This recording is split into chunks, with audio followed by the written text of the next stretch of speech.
Alô pessoal, mais um vídeo aqui no canal Vene Casagrande. No vídeo de agora a gente vai trazer os desdobramentos do caso Bruno Henrique. No último vídeo eu mencionei para vocês que o lado do jogador, a assessoria de imprensa do atleta iria se manifestar através de uma nota oficial. E se manifestou. A gente vai trazer o que disse a assessoria do jogador nessa nota oficial.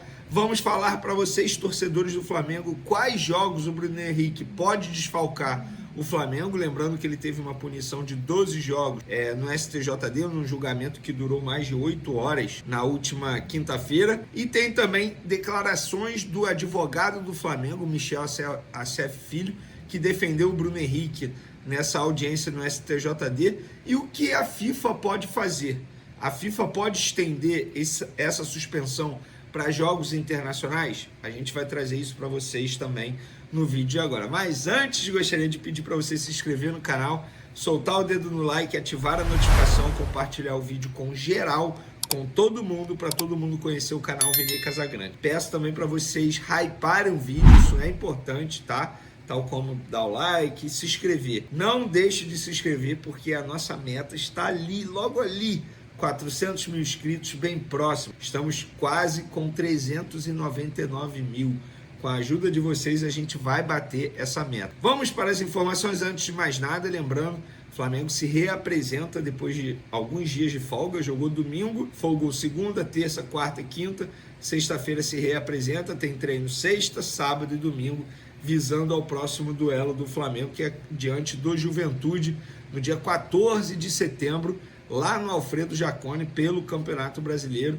E, enfim, o Flamengo vai ter uma sequência importante em setembro, então fica aí essa informação. Mas vamos falar do Bruno Henrique. Vamos lá, eu vou começar com a nota oficial do Bruno Henrique. No último vídeo a gente estava gravando logo depois do fim do julgamento no STJD, esse julgamento que durou mais de 8 horas, começou 9 horas da manhã, foi acabar por volta de 5h30 da tarde. O Bruno Henrique, para quem me perguntou aí no último vídeo, eu vi alguns comentários me questionando isso, se o Bruno Henrique participou. Sim, ele participou de uma maneira online, porque ele estava viajando, não está no Rio de Janeiro. Ele deu lá a versão dele e depois saiu da audiência, digamos assim, mas participou de maneira online, se diz ali inocente, em nenhum momento confessou nenhum tipo de crime, nada disso. Mas sobre a nota oficial do Bruno Henrique, a assessoria soltou o seguinte: os votos de parte dos auditores pela absolvição de Bruno Henrique mostram que há séria dúvida no tribunal contra a acusação em favor da defesa. A defesa do atleta pedirá efeito suspensivo e entrará com recurso para que o pleno do STJD possa definitivamente julgar o tema, confiando que a justiça será restabelecida com a absolvição do atleta. Então, essa agora foi a nota oficial do jogador, né, do lado do jogador. Lembrando que o jogador foi defendido, repito, no STJD pelo Michel Acef Filho, um advogado que assim, tem anos de Flamengo, ajudando o Flamengo aí. Então, só para ficar registrado. E para quem me pergunta, Vene, beleza, se ele cumpriu os 12 jogos, quais jogos ele vai desfalcar o Flamengo? Vamos lá, fiz a lista aqui para vocês. Juventude e Flamengo, pelo Campeonato Brasileiro, no dia 14 de setembro. Flamengo e Vasco, Brasileirão, dia 21 de setembro. Corinthians e Flamengo, dia 28 de setembro. Flamengo e Cruzeiro, dia 2 de outubro. Bahia e Flamengo no dia 5 de outubro, no dia 15 de outubro, Botafogo e Flamengo, 19 de outubro, Flamengo e Palmeiras, 26 de outubro, Fortaleza e Flamengo, 2 de novembro, Flamengo e Sport, 5 de novembro, São Paulo e Flamengo, 9 de novembro, Flamengo e Santos, e no dia 19 de novembro, Fluminense e Flamengo. Então ele voltaria depois do dia 19. E lembrando, no lado do Flamengo, o entendimento é que ele só cumpre essa suspensão de 12 jogos nas partidas do Campeonato Brasileiro ou Copa do Brasil, mas o Flamengo não está mais na Copa do Brasil, são competições organizadas pela CBF. A Procuradoria entende que pode pedir que essa suspensão também seja cumprida em jogos internacionais, ou seja, jogos promovidos pela Conmebol ou até mesmo pela FIFA. Durante o julgamento, a matéria do GE aqui, durante o julgamento, o relator da primeira comissão disciplinar do STJD, Dr. Alcino Guedes, defendeu que a pena deve valer também para torneios internacionais, o que incluiria a Libertadores. Nesse cenário entrariam na lista os jogos do Flamengo contra o Estudiantes da Argentina e as eventuais semifinais nas semanas do dia 22 e 29 de outubro. Mas o advogado do Flamengo, Michel Acef Filho, disse que não considera essa possibilidade. Com isso, o atacante voltaria a jogar pelo Brasileirão só nas últimas 5 rodadas do Campeonato Brasileiro, tendo em conta que o jogo atrasado contra o Sport seja disputado antes. A partida válida pela 12ª rodada ainda não tem data para recorrer. O Michel Acef Filho disse o seguinte: houve um requerimento de extensão dessa punição, o que não tem o menor cabimento, com todo respeito à justiça desportiva. Esse tipo de extensão cabe em situações como punições por prazo ou quando o atleta deixa o clube e é transferido para o exterior.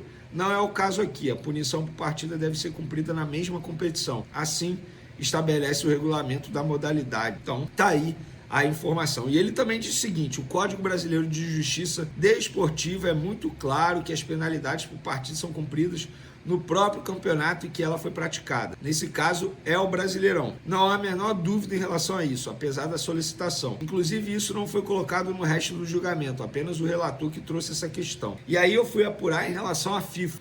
Muita gente me perguntou isso. A FIFA pode sim estender os efeitos de uma suspensão para que ela seja válida em partidas internacionais. Mas, para isso acontecer, o STJD teria que entrar em contato com a Conmebol, acionar a Conmebol, e aí o Flamengo já disse que vai recorrer a essa decisão, lembrando que foi um julgamento em primeira instância, e também vai pedir um efeito suspensivo para que Bruno Henrique possa continuar jogando enquanto não é julgado no pleno do tribunal. Então, gente, muita coisa ainda vai acontecer em relação a Bruno Henrique, mas por hora, até a gravação desse vídeo, e eu tô gravando esse vídeo aqui quinta-feira à noite, tá? Antes de sexta. Até a gravação desse vídeo aqui, o Bruno Henrique está suspenso e não pode entrar em campo e vai cumprir, segundo disse o advogado do Flamengo, nos jogos do Campeonato Brasileiro. Ele pode treinar normalmente com os demais jogadores no Ninho do Urubu, não tem nenhum problema em relação a isso. Mas ainda, muita coisa ainda vai acontecer em relação a isso. E um vídeo extremamente importante. Acabou de acabar no STJD, aqui no Rio de Janeiro, o julgamento do atacante Bruno Henrique, por supostamente ter participado de uma manipulação em um jogo em 2023, por ter tomado aquele cartão amarelo. Você já sabe de toda a história. E a gente vai trazer o resultado do julgamento, se o Flamengo pode ou não recorrer, se o que foi definido vale apenas para o Campeonato Brasileiro, se tem questão financeira. A gente vai trazer todos os detalhes do resultado do julgamento do atacante Bruno Henrique, que começou 9 horas da manhã e acabou há pouco, por volta de 5h30 da tarde. Rapaz, rendeu esse julgamento, hein? E a gente vai trazer aqui o resultado para vocês, se internamente o Flamengo gostou do resultado, se vai recorrer. Tem muita coisa para a gente falar no vídeo de agora, mas antes gostaria de pedir para você se inscrever no canal, soltar o dedo no like, ativar a notificação e também compartilhar esse vídeo com geral, para todo mundo ficar conhecendo o canal Vene Casagrande e automaticamente saber de tudo o que acontece lá no Flamengo. Não deixe de hypar o vídeo, porque isso é importante, tá, galera? Antes de falar do caso Bruno Henrique, eu acho que a gente tem que falar sobre isso também, porque o diretor da base do Flamengo, Alfredo Almeida, que é português também, ele deu uma entrevista ao podcast BarbaCast e falou sobre as saídas de 3 jogadores importantes: Matheus Gonçalves, Lohan e o Chola, que era um jogador que a torcida do Flamengo botou uma expectativa enorme, inclusive eu, mas não aconteceu. E ele disse o seguinte: o próprio Matheus Gonçalves não estava confortável, na opinião dele, pela falta de oportunidades na equipe profissional. Ele teve oportunidade. Muitas vezes a pergunta que eu faço quando questiono por que o Matheus Gonçalves não joga mais: tira quem? O elenco é tão recheado, tão bom, tão qualificado, é um achismo meu. Mas se calhar esse Lohan e esse Matheus Gonçalves em outros Flamengos, outras alturas, se calhar era outra janela de oportunidade que podia haver, outro tipo de elenco, outra forma de jogar. Não quer dizer que não tenham talento. Matheus Gonçalves tem talento. Se calhar vai ser bom para todas as partes. Parte financeira para o Flamengo, para o Matheus Gonçalves e para quem o agencia, que tem uma oportunidade de valorizar mais. A nível de negócio foi bom para todos, acima de tudo para o Matheus. Acho que ele vai ser feliz onde está. Sobre Lohan, ele disse: eu acredito que tu saíres da tua zona de conforto muitas vezes pode te ajudar. E ele acabou de sair da zona de conforto dele. Ele agora está na Itália e vamos ver. Porque pode ser que, saindo da zona de conforto dele, ele mostre algumas coisas que todo mundo já dizia que ele não tinha, ou que ele tinha demais. Eu quero muito que dê certo, não quero ouvir daqui a 20 anos. Tinha um menino de 20 anos atrás no Flamengo, que era o Lohan, que era um craque. Nós ouvimos isso todos os dias. Acho que agora vai cair fora dessa zona de conforto. Flamengo há muitos anos, cidade dele, é a opção de compra, tem alguns gatilhos que tem que atingir para a opção se tornar realmente efetivada, mas isso a mim é o que menos interessa nesse momento. Queria vê-lo num contexto diferente. Acredito que está motivado, que vai com toda a vontade de querer mostrar a sua parte, que tem capacidade. Tomara que dê certo. Sobre o Schola, o Alfredo deu a entrevista antes do Dinamo de Kiev anunciar o jogador. Só para vocês entenderem o contexto. Tu podes ter a melhor colheita de maçãs do mundo, mas se aquilo que queremos são peras, as características do Schola e o futebol profissional hoje, dentro de uma linha em que o treinador principal é o Felipe Luiz, uma linha que o clube quer e o futebol do Schola, não estamos a dizer que é um horrível ou outro é perfeito, ou vice-versa. O Schola é essencialmente um jogador de espaço, então para um jogador desse tipo ter espaço para desenvolver a velocidade dele, geralmente a equipe tende a adotar um futebol mais reativo, um desenvolvimento de bloco médio para baixo, porque aí na recuperação da bola você tem espaço para atacar em velocidade. O Schola nesses espaços é fenomenal. No segundo tempo contra o Barcelona no Mundial Sub-20, nossas melhores oportunidades foram conquistadas com bolas alçadas no corredor esquerdo com ele, tendo em vista uma diretriz macro. A maior parte do tempo a equipe profissional do Flamengo hoje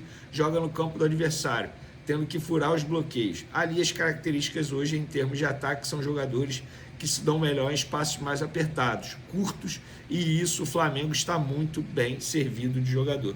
Cara, assim, você pode concordar ou não, você que está me assistindo aí, mas são 3 declarações aqui sobre 3 jogadores extremamente pertinentes e fazem total sentido. Lohan tem que sair da zona de conforto dele, ele não falou ali, mas a verdade é essa, o Lohan é craque. É um baita jogador. Craque assim, não no sentido literal, tá, gente? Eu não tô aqui normalizando o craque no futebol.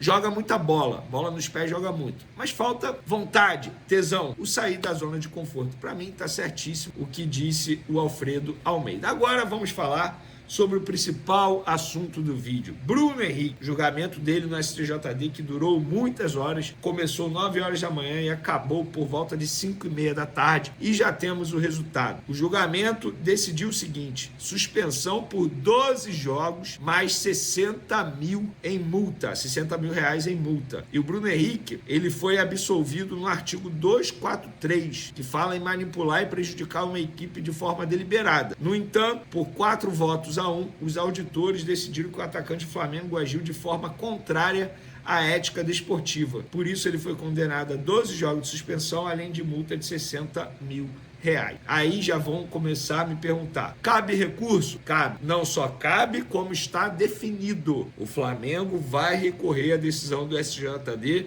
porque internamente o Flamengo não gostou do resultado. Entende que poderia, entre aspas, ser melhor para o jogador. 12 jogos de suspensão são vários jogos. E são jogos em partidas organizadas pela CBF. Para quem me perguntou, brasileiro, CBF, Copa do Brasil, Libertadores, não vale para Libertadores, porque não é uma partida comandada ou organizada pela CBF, é pela Conmebol. E aí o Flamengo vai recorrer a essa decisão, tá? A defesa do atacante vai emitir uma nota oficial a qualquer momento. Eu estou gravando esse vídeo assim que acabou o julgamento, comecei a gravar o vídeo, então a qualquer momento vocês vão ver nas minhas outras redes sociais uma nota oficial da defesa pessoal do atacante, do advogado pessoal, digamos assim, dos empresários, porque no STJD ele foi defendido pelo advogado do Flamengo, Michel Assef Filho, que inclusive muita gente elogiou a postura e a defesa do advogado durante esse julgamento no STJD. Quem sou eu para dizer se ele foi bem, se ele foi mal? Eu não tenho, como que eu vou dizer, habilidade e conhecimento para dizer se um advogado foi bem ou foi mal em um julgamento. É porque eu faço parte aqui de alguns grupos, e tem um grupo que assim é seleto de rubro-negros, vários advogados, e todos falando que o Michel Assef Filho foi muito bem, até porque podia acompanhar em tempo real esse julgamento aí através de um link. Então, em suma, Bruno Henrique nesse momento está suspenso, 12 jogos de suspensão e multa de R$60 mil. O Flamengo vai recorrer a essa decisão e aí a gente vai acompanhando as cenas dos próximos capítulos. Você que está aí do outro lado me assistindo, tem conhecimento para dizer se foi um julgamento favorável ao Bruno Henrique, se o Flamengo deveria, entre aspas, comemorar o resultado, se dos males o menor ou não, poderia ser melhor. Quero a opinião de vocês em relação a isso, tá? Para quem não sabe, foi a pena mínima de número de jogos, porque ele poderia ter pego mais jogos, ou poderia ter pego 1 ano ou até mesmo 2 anos de suspensão. Então, só para contextualizar aí para vocês em relação a essa situação. Mas eu quero a opinião de vocês em relação a isso, tá, galera? Porque é um resultado extremamente importante que interfere não só na carreira do jogador, ficar 12 jogos parado, mas também no Flamengo, porque o Flamengo vai perder um jogador extremamente importante. E aí, durante esses 12 jogos, se de fato isso perpetuar, continuar essa suspensão, o Michael, quem sabe, volta a ser visto com mais vezes na lista de relacionados do técnico Felipe Luiz, porque basicamente era a mesma posição. E eu vejo muita gente criticando, o STJD marcou o julgamento justamente pós-janela de transferência, para não dar tempo de Flamengo contratar. Gente, assim, na boa, essa teoria da conspiração eu não vou entrar, até porque o Flamengo tem jogadores à disposição para essa posição. Não faria o menor sentido o Flamengo contratar mais um jogador, sendo que tem Michael. A não ser se conseguisse liberar Michael, o que até o momento não aconteceu, tá bom? Vamos para as informações. Eu vou começar com esse balanço financeiro aí da janela de transferência do Flamengo. O Flamengo conseguiu receber mais dinheiro com venda de jogadores, ou seja, arrecadar mais com vendas do que com reforços, e mesmo assim melhorou e muito o seu elenco. De 2019 para cá, eu não tenho dúvidas, é o melhor elenco que o Flamengo tem, sem sombra de dúvida. Por isso que eu falo, você torcedor rubro-negro, você tem que ficar extremamente motivado, animado, otimista com o Flamengo, não só nessa temporada, porque as contratações que vieram, amigo, são jogadores que vão render bastante nos próximos anos. Vamos para as informações. Vamos lá. O Flamengo contratou nessa janela Emerson Royal, que custou 58,7 milhões de reais. Saul, que chegou sem custo de operação ao Flamengo. O Flamengo só negociou salário e luvas. Carrascal, que o Flamengo pagou 12 milhões de euros, que dá em torno de 76,8 milhões de reais. E Samuel Lino, que é o preço fixo de 22 milhões de euros, 141,5 milhões de reais. Esses jogadores, totalizando eles, ainda teve o Jorginho, tá? Que também chegou de graça, tal como o Saul. 277 milhões de reais. As saídas foram: o Flamengo negociou aí 7 jogadores. Vamos lá. Wesley, Gerson, Vitor Hugo, Lucas Furtado, querendo ou não a gente bota nesse balaio aí, Matheus Gonçalves, Lohan e Schola. Só que o Wesley, vendido por 25 milhões de euros, dá 162,2 milhões de reais. Gerson, 25 milhões de euros, mas na ocasião o valor do euro estava um pouquinho menor, ou seja, ficou 160,6 milhões de euros. Matheus Gonçalves, vendido ao Ali por 9 milhões de euros. Lohan foi emprestado ao Pisa, mas o Flamengo ganhou 500 mil euros pelo empréstimo, dá 3,1 milhões de reais. E o Schola, que o Flamengo vendeu 50% por 2,1 milhões de reais. Isso dá aí 378,5 milhões de reais. Ou seja, o Flamengo ganhou mais com as saídas, com jogadores que não eram utilizados, não estavam sendo muito utilizados, exceto Wesley, obviamente, 2 jogadores considerados titulares, mas Matheus Gonçalves, Lohan, Schola, Lucas Furtado não eram utilizados pelo técnico Felipe Luiz. Isso mostra que reforçar elenco não é apenas trazer jogador, é você também saber fazer as saídas. E o Flamengo soube de uma maneira extraordinária, na minha concepção, Só faltou o Michael, que pode sair ainda, e o Juninho também pode sair ainda. Galera, no meu último vídeo, eu falei sobre versão Arrascaeta 2019, Arrascaeta 2025. Vou trazer um fato aqui para vocês. Arrascaeta, com 17 gols nessa temporada e 3 assistências, está a 1 gol de igualar o seu ano mais artilheiro na carreira, que foi em 2019, quando ele fez 18 tentos e deu 19 assistências. Então, eu vou deixar a pergunta para vocês e vocês vão comentar à vontade. Arrascaeta vive o melhor ano da carreira ou será difícil superar 2019? podem comentar à vontade. Eu já falei o que eu penso. Para mim, ele vive melhor na carreira dele em todo sentido. Dentro e fora de campo, maturidade, liderança, faixa de capitão, camisa 10. E dentro de campo ele está sendo super decisivo. E agora vocês podem comentar. Para finalizar nosso vídeo, galera, nessa quinta-feira, dia 4 de setembro, dia muito importante para Bruno Henrique, porque ele será julgado no começo dessa manhã, 9 horas da manhã, no STJD, aqui no Rio de Janeiro,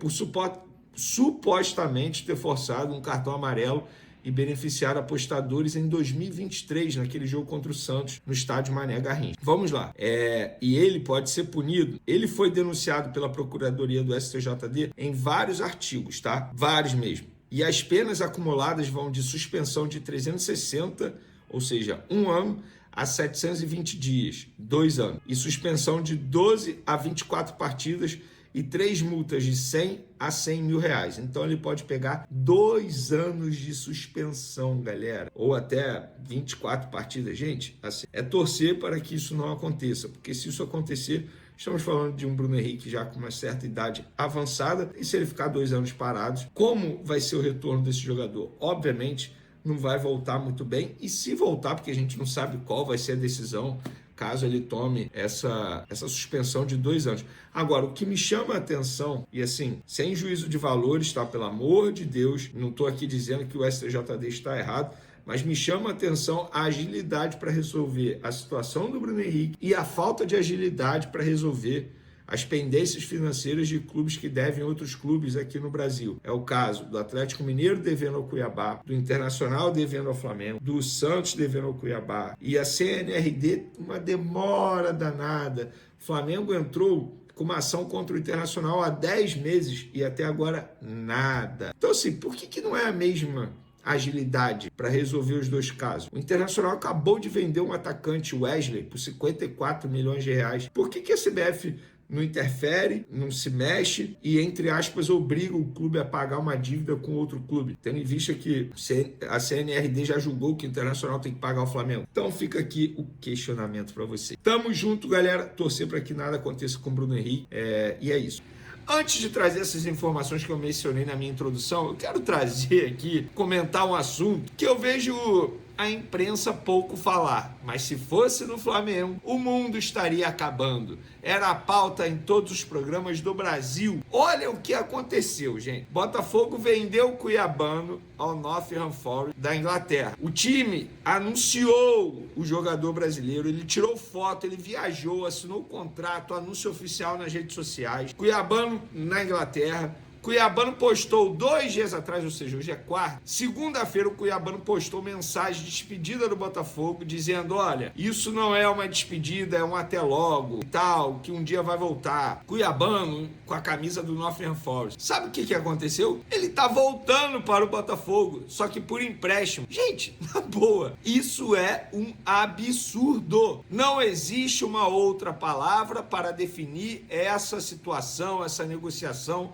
seja lá como vocês querem chamar. Porque se isso tivesse acontecendo no Flamengo, estava todo mundo comentando. Ninguém está falando sobre isso. Isso é um absurdo, gente. O jogador foi vendido, se apresentou, tirou foto, comemorou, postou mensagem de despedida nas redes sociais e 2 dias depois está de volta. Beleza, ninguém está fazendo nada ilegal, ilícito, porque o regulamento, sei lá, permite isso. Mas algo precisa ser feito. Alô, CBF, não dá. Não dá. Algo precisa ser feito. Precisamos tratar desse assunto, fair play financeiro, o quanto antes. Porque isso, repito, não tem outra palavra para definir esse tipo de situação. É um absurdo. Não há nada que justifique isso. Nada.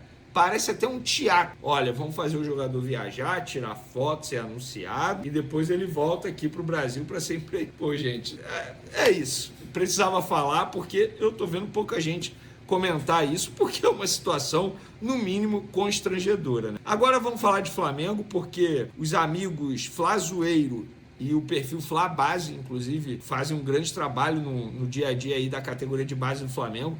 Eles postaram: Flamengo tem 23 saídas no Sub-20 e pode faturar mais de 100 milhões de reais com essas saídas. O Flamengo vive um momento de reformulação pesada na categoria Sub-20 e ao todo 20 jogadores com a idade para a categoria deixaram o clube nos últimos meses. O Flamengo pode faturar mais de 100 milhões com essas saídas. 3 não renovaram, 7 foram negociados com o Flamengo ficando com percentual, 7 foram rescisão de contrato, ou seja, o Flamengo não fica com nada. Teve jogador vendido, jogador emprestado com opção de compra. Vale destacar que o Flamengo ainda permanece com 50% dos direitos do Schola, que eu mencionei aqui para vocês. O Flamengo vendeu 50% por 2 milhões de reais e ficou com 50% de uma venda futura. Eu não tenho dúvidas que esse 50% de uma venda futura vai ser muito maior do que os 2 milhões de reais que o Flamengo recebeu agora.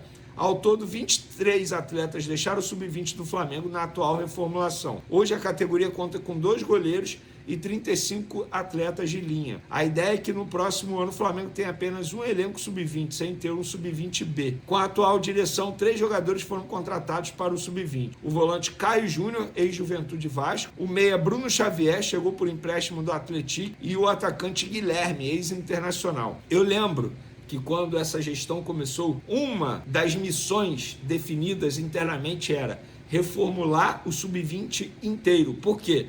Eles entendiam que tinham muitos jogadores e reformular também funcionários. Tanto é que vários funcionários foram desligados, porque na visão deles era muito funcionário para pouca vaga. Então, eles fizeram essa reformulação com os funcionários e agora estão fazendo essa reformulação no elenco. E eu, particularmente, acho que está certo. Para que você ter 2, 3 times sub-20 gastando dinheiro com salário? Não faz o menor sentido. Pouco aproveita esses jogadores. Eu acho que está certo. Tanto é que no elenco profissional, o Felipe Luiz sempre fala isso. Eu prefiro ter um elenco menor, porque dá para trabalhar melhor esses jogadores. E está certo. Eu acho que o Flamengo está certo fazendo essa reformulação, mas certo ainda pensando no futuro. Porque, como bem trouxe a matéria aqui, repito, dos amigos Flazoeiro, o perfil Flabase, o Flamengo pode faturar mais de 100 milhões de reais no futuro. Aí lá na frente, quando o Flamengo começar a faturar muito dinheiro, todo mundo vai falar assim, nossa, da onde vem o dinheiro do Flamengo? O Flamengo é uma máquina de fazer dinheiro. Se você souber manusear essa máquina, é uma máquina, vai ganhar muita grana. E essa atual gestão, a gente pode... Essa atual não, de 2013 para cá, a gente pode criticar o que for, mas fazer dinheiro, os caras sabem fazer dinheiro. São homens de negócios apaixonados pelo Flamengo. Tá aí o resultado. E poucos clubes querem seguir o que essa gestão de 2013 para cá seguiu e está dando muito certo, como vocês podem ver. Para finalizarmos o nosso vídeo, galera, renovação de contrato de Arrascaeta. Mais cedo, o parceiro Gabriel Paparazzo trouxe a informação que as negociações voltaram a acontecer e que o novo contrato poderia ser até 2028. Vamos por parte.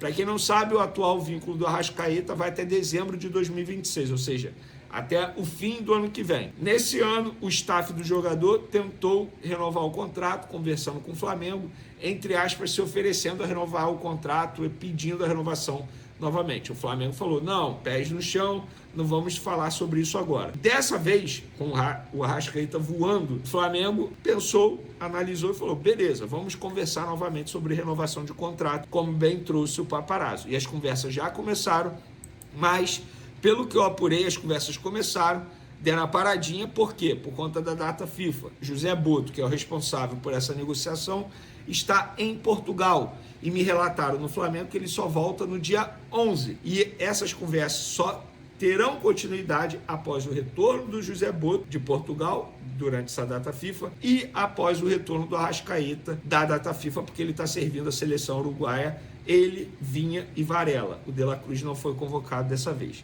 E a ideia, de fato, é renovar até dezembro de 2028, ou seja, mais 2 anos de contrato. Estamos falando de um Arrascaeta, na minha concepção, vivendo a melhor fase da carreira dele, tá? Em todos os sentidos, maturidade, liderança no Flamengo, desempenho dentro de campo.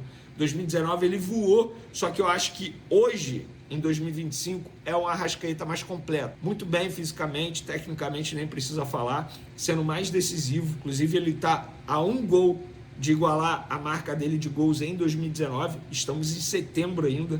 Então, eu vejo o Arrascaeta vivendo o melhor momento da carreira dele com 31 anos, e se o Flamengo renovasse com ele, Vamos lá, o contrato, então ele iria até 34 anos no Flamengo. Então não acho nenhum absurdo renovar por esse tempo de contrato. O que vocês acham? Quero a opinião de vocês. Eu particularmente sou a favor da renovação de contrato, ainda mais agora que ele está vivendo esse grande momento, mas eu quero saber de vocês. Provavelmente vocês serão a favor, mas o tempo, mais 2 anos de vínculo, vocês estão ok também? Vocês concordam, não concordam? Quero a opinião de vocês em relação a isso aí. Outra coisa, não poderia deixar de falar, parabéns ao Carlo Ancelotti na entrevista coletiva, respondendo ao Neymar, deixando muito claro que nenhum jogador terá convocação cativa na seleção brasileira. Ou faz por merecer ou não será chamado. E hoje, você que defende a convocação do Neymar, você está vivendo em um outro mundo. Você imagina um Neymar de, sei lá, 5, 6 anos atrás. E esse Neymar de 5, 6 anos atrás não existe. E de lá para cá o futebol evoluiu muito. Ou o cara tá bem fisicamente, ou ele não vai conseguir performar em alto nível, porque o Neymar não consegue performar em alto nível ainda. Acho que ele pode performar, caso ele queira. E aí, ele performando, ele pode ser chamado. Precisamos normalizar a não convocação do Neymar ou de qualquer outro grande jogador, craque, que não esteja jogando e performando em alto nível. Porque futebol sempre foi um esporte coletivo, mas hoje é muito mais coletivo. Se um jogador não tiver na mesma sintonia, a máquina não anda, não tem jeito. E o Neymar não está no mesmo nível dos jogadores que estão hoje na seleção brasileira. No ponto de vista físico, tecnicamente, gente, ninguém duvida do Neymar tecnicamente. É craque, é gênio, bola nos pés, é gênio. Mas não adianta mais ter a genialidade se não tem o físico à disposição para poder performar no futebol de hoje em dia. Valeu, galera! Tamo junto! Fui!